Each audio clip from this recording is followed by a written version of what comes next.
Ternyata ada banyak sumber ketidakberkahan dari masjid. Di antaranya adalah satu, ada masjid yang didirikan justru untuk mempermalukan orang Islam. Yaitu apa? Saya mohon maaf ya. Kalau ada orang bangun masjid, kalau ada orang renovasi masjid, di tengah jalan suka ada tenda kecil yang ada jaringnya di situ, jaring ikannya. Dia meminta-minta kepada orang-orang yang menjadi pejalan di sana. Nah, ini kan sebenarnya mempermalukan.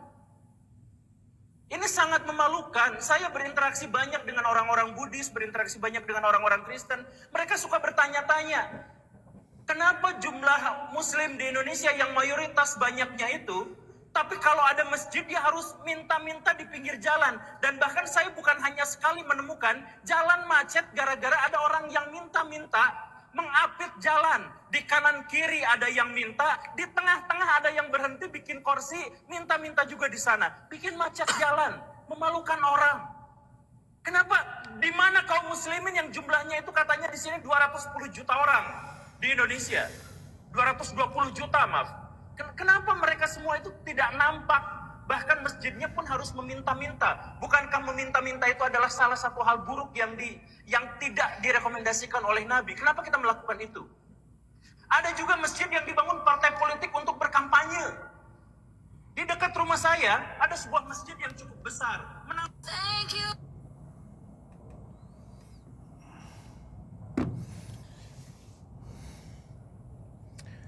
Salam Pak Guru Gembul.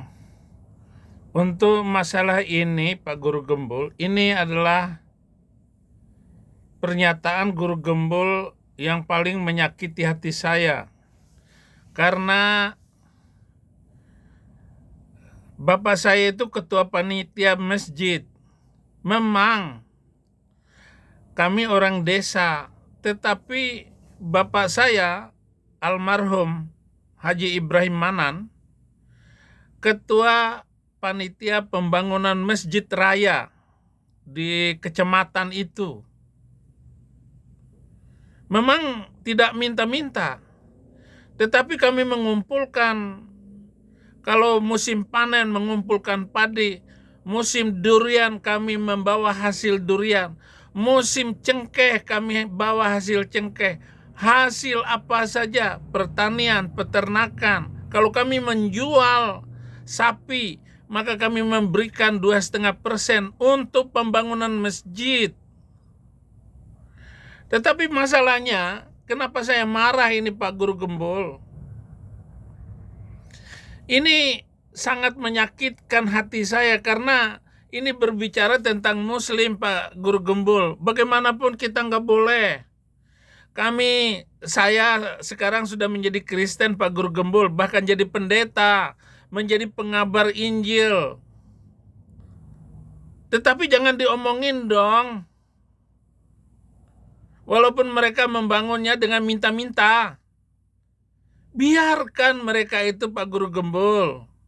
Kita mau membangun Indonesia yang smart di masa yang akan datang dengan berkat masjid. Supaya masjid itu mulai dari Banyuwangi sampai ujung Kulon itu penuh dengan berkah sepanjang jalan itu. Tiap 2 kilometer ada masjid Pak Guru Gembul. Nah, ini adalah budaya supaya Indonesia itu semakin religius. Kalau ada yang mengatakan bahwa semakin religius ini bangsa Indonesia, tetapi makin banyak korupsinya. Waduh Pak Guru Gembul, bukan masalah itu. Biarkan aja mereka yang korupsi itu, enggak apa-apa. Itu kan urusan Pak Prabowo.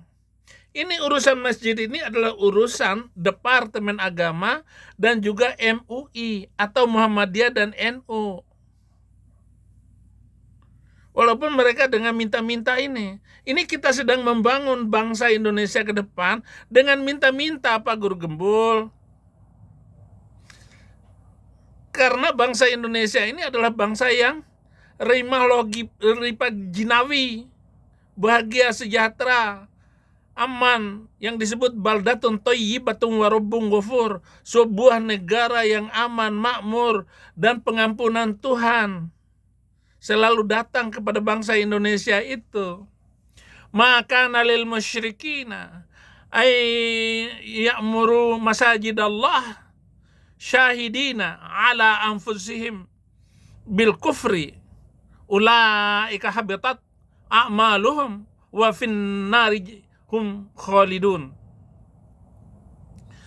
Memang ada masjid, tapi itu dulu. Sekarang ini masjid-masjid yang dibangun dengan minta-minta ini akan mendatangkan ketenangan bagi mereka, bagi kampung itu. Kalau Pak Guru Gembul melihat ini, ya angkat kaki lah dari Indonesia Pak Guru Gembul. Jangan mengusik-usik Islam, itu mayoritas. Saya aja sudah diusir-usir sama mereka. Bahkan MUI menangkap saya untuk dibawa kembali ke Indonesia. Sekarang lagi viral ini. Ada Bunda Mila yang berusaha untuk merayu saya supaya balik ke Indonesia, Pak Guru Gembul.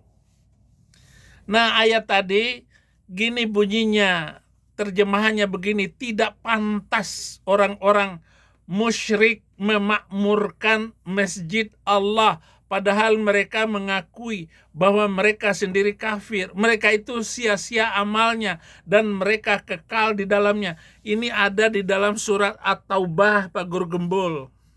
Cari sendiri. Jadi tidak pantas. Nah, itu kalau ada ketua DPR, ketua apa yang mencari suara, itu bagus juga Pak Guru Gembul. Daripada dia nggak membangun tempat ini prostitusi, lebih baik bangun masjid. Nggak apa-apa. Nanti kan untungnya besar, Pak. Yaitu dia jadi anggota DPR ini. Ini bagus sekali Pak Guru Gembul. Wah, sekali ini nih baru pendapat Pak Guru Gembul ini yang satu yang membuat saya emosi jiwa saya ini Pak Guru Gembul dengan ngeledek dan menghina masjid. Nggak boleh itu. Pokoknya semua emblem, lambang-lambang, tanda-tanda bendera, tulisan-tulisan Arab itu nggak boleh diejek dan dihina Pak Guru Gembul. Tolong Pak Guru Gembul kembali lagi ke pesantren, masuk aja pesantren, nggak usah itu sekolah selain pesantren itu membawa ke neraka Pak Guru Gembul. Harusnya di pesantren itu misalnya kalau ada ustadz yang memakai santri itu bagus sekali Pak Guru Gembul, bagus luar biasa Pak Guru Gembul. Ya. Kan banyak yang hamil juga di pesantren, santri-santri itu. Bagus. Bahkan ada santrinya di Bandung juga begitu. Di mana-mana. Ini bagus Pak Guru Gembul. Tetapi kalau Pak Guru Gembul dengan cara begini, mempermalukan Islam itu juga. Mestinya saya lah yang ngomong kayak begitu Pak Guru Gembul. Tetapi kalau Pak Guru Gembul menyinggung Islam, saya ikut marah. Jangan. Pak Guru Gembul ini masuk lagi pesantren Muhammadiyah di Solo. Pesantren alumni saya dulu itu. Belajar lagi perbandingan agama Pak Guru Gembul. Sehingga Bapak Guru tidak ngeledek terus Islam. Islam ini agama rahmatan lil alamin. Rahmat untuk seluruh alam. Maka sekarang ini harus disebarkan dulu seluruh Islam ini ke seluruh alam. Walaupun di Inggris ditolak, parlemennya, di Belanda ditolak, itu sudah mulai semuanya. Di Rusia mengembalikan mereka kembali ke negerimu sendiri. Jangan mencari makan di sini kamu. Itu kan lain cerita, ini hal yang lain, ini urusan keimigrasian, urusan masjid tidak boleh disinggung. Kalau Pak Guru Gembul nyinggung-nyinggung terus, yang sakit hati saya. Jadi tidak layak orang-orang kafir memakmurkan masjid Allah. Saya juga sering-sering sih misalnya di mana saya mampir ke masjid, walaupun saya ini pendeta, saya mampir di masjid. Saya paling sering. Nah, ada yang nanya, kenapa Pak Pendeta sering mampir ke masjid? Numpang pipis. Nah, yang begini ini fungsi masjid itu bagus untuk numpang pipis. Tolong ya Pak Guru Gembul, sakit hati saya ini. innamal innama ya'muru masajidallahi man amana billahi wal yaumil akhir wa aqamus salah wa ataz zakah wa lam yahsha illallah fasa ulaika ay yakunu muhtadin minal muhtadin. Sesungguhnya yang memakmurkan masjid Allah hanyalah orang-orang yang beriman kepada Allah dan hari kemudian. Saya beriman kepada Allah dan hari kemudian, apalagi Yesus itu adalah kiamat. Yesus itulah pembawa kiamat. Yesus itulah kedatangannya itu menunjukkan kepada kiamat. Jadi saya percaya kepada Allah dan percaya kepada hari kiamat. Dan tetap melaksanakan sholat. Saya tetap melakukan sholat. Ya, misalnya salatullah salamullah ala rasul habiballah. Itu termasuk sholat, Pak Guru Gembul. Dan menunaikan zakat. Saya bayar perpuluhan, saya bayar persembahan setiap minggu, bahkan setiap hari. Saya persembahan juga kepada fakir miskin di sini. Saya kalau tidak memberikan uang kepada orang-orang fakir, aduh rasanya sedih saya ini. Jadi tidak takut apapun kecuali kepada Allah. Saya tidak pernah takut, hanya kepada Yesus Kristus. Saya nggak takut kepada Anda, kepada siapapun. Makanya saya bebas berbicara. Maka mudah-mudahan mereka termasuk orang-orang yang mendapat petunjuk. Sayalah orang yang telah mendapat petunjuk, pindah dari Islam masuk Kristen. Itulah orang-orang mayyadillahu fala mudillalah. Barang siapa yang diberi petunjuk, maka dia oleh Allah tidak ada yang menyesatkan. Saya mendapat petunjuk dari Allah dengan membaca ayat-ayat Al-Quran dan melihat kelakuan-kelakuan orang Islam itu sendiri, dan saya tetap ikut Yesus Kristus. Itu di Quran surat At-Taubah ayat 107.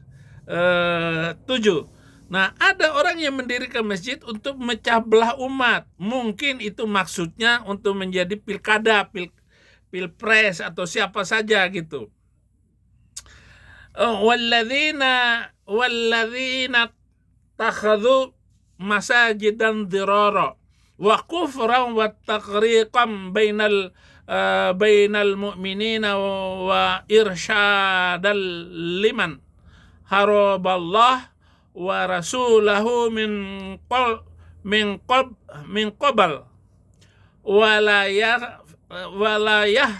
lifunna in arada ilal husna walahu yashhadu innahum lakadzibun. Dan di antara orang-orang Islam itu, Habib Rizik maksudnya munafik. Itu Rizik Bahar itu munafik. Ada yang mendirikan masjid untuk menimbulkan bencana bagi orang-orang yang beriman, untuk kekafiran dan untuk memecah belah antara orang-orang yang beriman, serta untuk menunggu kedatangan orang-orang yang telah memerangi Allah dan Rasul-Nya sejak dahulu. Mereka pasti bersumpah, kami hanya menghendaki kebaikan, dan Allah menjadi saksi bahwa mereka itu pendusta dalam sumpahnya. Ingat Pak Guru Gembul, kita nggak boleh memfitnah orang atau menghakimi orang-orang tertentu. Itu di ayat 108-nya. Tidak boleh sholat di situ selama-lamanya. Jadi sedangkan di Indonesia ini semuanya masjid ussisa ala taqwa, yaitu masjid yang didirikan atasnya takwa. Ya mungkin kalau beda partai atau apa boleh-boleh jadi, tetapi Islam tetap bersatu pemahaman ini Pak. Itu. Nah, di ayat yang lain, janganlah engkau melaksanakan sholat dalam masjid itu selama-lamanya. Sungguh masjid yang didirikan atas takwa sejak hari pertama adalah lebih pantas engkau melaksanakan sholat di dalamnya. Di dalamnya ada orang-orang yang ingin membersihkan diri. Allah menyukai orang-orang yang bersih. Lalu di ayat 109-nya mendirikan masjid di pinggir jurang. Nggak boleh membangun masjid di pinggir jurang, nanti jatuh dengan masjidnya sekaligus. Maka apakah orang-orang yang mendirikan bangunan masjid atas dasar takwa kepada Allah dan keridhoannya itu lebih baik, ataukah orang-orang yang mendirikan bangunannya di tepi jurang yang runtuh lalu bangunan itu roboh bersama-sama dengan dia ke dalam neraka jahanam? Allah tidak memberi petunjuk kepada orang-orang yang zalim. Nah, bagaimana kalau saya mau mendirikan masjid untuk kampung saya di desa saya? Boleh nggak? Silakan dijawab. Saya orang Kristen, saya pendeta. Boleh nggak saya mendirikan masjid di sana? Karena siapa tahu masjid itu jadi gereja nanti. Pada waktunya akan terjadi sebagai gereja. Karena nggak lama lagi Indonesia ini akan roboh Pak Gur Gembul. Tetapi mohon maaf Pak Gur Gembul, jangan menyinggung Islam. Saya jadi lawan Pak Guru Gembul. Begitulah saudara-saudara, 15 menit, 16 menit kita sudah bersama dengan Guru Gembul. Terima kasih atas pernyataan-pernyataan Guru Gembul walaupun bertentangan dengan mulut saya. Kalau hati nurani sih kita sama untuk itu Pak Guru Gembul. Untuk membangun Indonesia yang lebih maju lagi ke depan dengan meminta-minta. Haleluya. Tuhan Yesus memberkati.